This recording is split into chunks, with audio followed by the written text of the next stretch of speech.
Jadi saya mengunjungi seluruh kecamatan lintas provinsi. Mengenal sosok Fahrizal Lubis, jalan kaki dari Sabang hendak ke Papua demi nazar, 3 tahun baru sampai Ogan Ilir, Sumatera Selatan. Seorang pria bernama Fahrizal Lubis 65, berjalan kaki dari Sabang di Nangro Aceh Darussalam hendak menuju Papua. Fahrizal merupakan pria asal Medan, Sumatera Utara.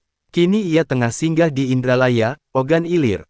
Perjalanan yang ditempuh Fahrizal bukan tanpa alasan.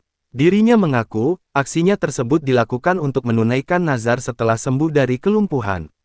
Waktu dulu mengalami kelumpuhan, saya bernazar ingin jalan kaki menuju NTB, Nusa Tenggara Barat, bahkan hingga Papua, ungkap Fahrizal ditemui di Indralaya, Jumat tanggal 23 Agustus tahun 2024. Jadi saya dulu lumpuh 2 tahun 3 bulan. Nah sekarang ini sudah sembuh, tapi semasa saya masih